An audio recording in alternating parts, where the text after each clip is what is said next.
أعوذ بالله من الشيطان الرجيم بسم الله الرحمن الرحيم فأزلهما الشيطان عنها فأخرجهما مما كانا فيه وقلنا اهبطوا بعضكم لبعض عدو ولكم في الأرض مستقر ومتاع إلى حين. അസ്സലാമു അലൈക്കും വറഹ്മത്തുള്ളാഹി വബറകാതുഹു. സൂറ അൽ ബഖറയിലെ 37-ാമത്തെ വചനമാണ് നാം ശ്രവിച്ചത്. ഈ ആയത്തിന്റെ അർത്ഥം ഇപ്രകാരമാണ്: പിന്നീട് പിശാച് അത് വൃക്ഷം മുഖേന അവരെ രണ്ടുപേരെയും വ്യതിചലിപ്പിച്ചു. അങ്ങനെ ഇരുവരെയും അവരുണ്ടായിരുന്ന അവസ്ഥയിൽ നിന്നും അവൻ പിശാച് പുറന്തള്ളി നാം പറഞ്ഞു, നിങ്ങൾ ഇറങ്ങിപ്പോവുക, നിങ്ങളിൽ ചിലർക്ക് ശത്രുക്കളാണ്. ഗ്രഹിച്ചുകൊള്ളുക, ഭൂമിയിൽ നിങ്ങൾക്ക് ഒരു നിശ്ചിത കാലം വരെ വാസസ്ഥലവും ജീവിത വിഭവങ്ങളും ഉണ്ടായിരിക്കും. ഈ ആയത്തിനെ വിശദീകരിച്ചുകൊണ്ട് ഹദ്റത്ത് ഖലീഫത്തുൽ മസീഹ് സാനി റളിയല്ലാഹു അൻഹു പറയുന്നു, ആദം അലൈഹിസ്സലാമിനെ വൃക്ഷത്തെ ഉപാധിയാക്കിക്കൊണ്ട് പിശാച് എങ്ങനെയാണ് വ്യതിചലിപ്പിച്ചത്? ഇത് വളരെ പ്രസക്തിയുള്ള ചോദ്യമാണ്. കാരണം അള്ളാഹു ആദം അലൈഹിസ്സലാമിന് വൃക്ഷത്തെയും പിശാചിനെയും സംബന്ധിച്ച് മുന്നറിയിപ്പ് നൽകിയിരുന്നു. പിന്നെ എങ്ങനെയാണ് പിശാചിന്റെ വഞ്ചനയിൽ വന്നു വീണത്? പിശാചിൽ നിന്ന് വഞ്ചിക്കപ്പെടാനുള്ള കാരണം എന്തെന്നാൽ, ആദം അലൈഹിസ്സലാമിന് പിശാചിൽ നിന്ന് രക്ഷപ്പെടാനുള്ള കൽപ്പന നൽകിയിരുന്നു. അതിൽ നിന്ന് അള്ളാഹുവിന്റെ ഉദ്ദേശം ഇതായിരുന്നു: പിശാചിൽ നിന്നും അതിനെ പിൻപറ്റുന്നതിന് രക്ഷ നേടുക. കാരണം പിശാച് തിന്മയെ പ്രചോദിപ്പിക്കുന്ന ഒരു ആത്മാവാണ്. പിശാചിന് നേരിട്ട് വന്ന് ആദം അലൈഹിസ്സലാമിനെ വഞ്ചിക്കാൻ സാധിക്കില്ലായിരുന്നു. അതിനെ പിൻപറ്റൽ തന്നെയാണ് തിന്മയെ പ്രചോദിപ്പിക്കാനുള്ള കാരണം. ഈ പിൻപറ്റൽ എന്ന് പറയുന്നത് മനുഷ്യരാണ്. ചിലപ്പോൾ അവരെ തിരിച്ചറിയാൻ ബുദ്ധിമുട്ടാണ്. ചിലപ്പോൾ അവർ പ്രത്യക്ഷത്തിൽ വിശ്വാസികളായിക്കൊണ്ട് കൂടെ ചേരുന്നതാണ്. അങ്ങനെ അവനെ അവർ വഞ്ചിക്കുന്നതിൽ വിജയിക്കുകയും ചെയ്യുന്നു. ഇപ്പോഴും പിശാചിനെ പിൻപറ്റുന്നുണ്ടോ അതോ വിശ്വാസികളായിക്കൊണ്ട് ഗുണകാംക്ഷികളായോ എന്ന് മനുഷ്യന് അവയെ മനസ്സിലാക്കാൻ പ്രയാസകരമാണ്. അള്ളാഹു വിശുദ്ധ ഖുർആനിൽ പറയുന്നു, ഫസമഹുമാ ഇന്നി ലകുമാ ലമിനൻ നാസിഹീൻ. അതായത് പിശാച് ആദമും കൂട്ടരുടെയും മുന്നിൽ സത്യം ചെയ്തുകൊണ്ട് പറഞ്ഞു, തീർച്ചയായും ഞാൻ നിങ്ങൾ രണ്ടുപേരുടെയും ഗുണകാംക്ഷികളിൽ പെട്ടവനാണ്. ഇങ്ങനെയുള്ള അവസ്ഥയിൽ ആദം അലൈഹിസ്സലാം വഞ്ചിക്കപ്പെടുക എന്നുള്ളത് സാധ്യമായ കാര്യമാണ്. ഇങ്ങനെയുള്ള ആളുകൾ നബി കരീം സല്ലല്ലാഹു അലൈഹി വസല്ലമയുടെ കാലഘട്ടത്തും ഉണ്ടായിരുന്നു.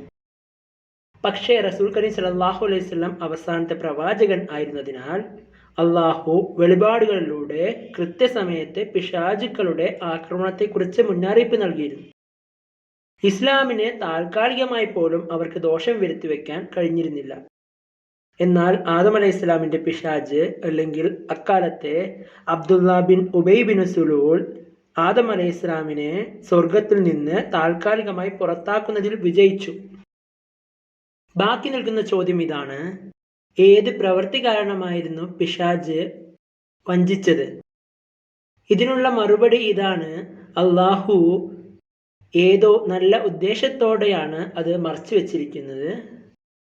അതിനാൽ അതിൽ വിശ്വസിക്കുന്നത് മതിയാവും. നിരോധിത കാര്യങ്ങളിൽ ഏതെങ്കിലും ഒന്ന് അതിനെക്കുറിച്ച് ആളുകൾക്ക് തെറ്റിദ്ധാരണ ഉണ്ടാക്കാൻ സാധ്യതയുള്ളതിനെ പിശാച് അവരുടെ മുന്നിൽ അവതരിപ്പിച്ചു.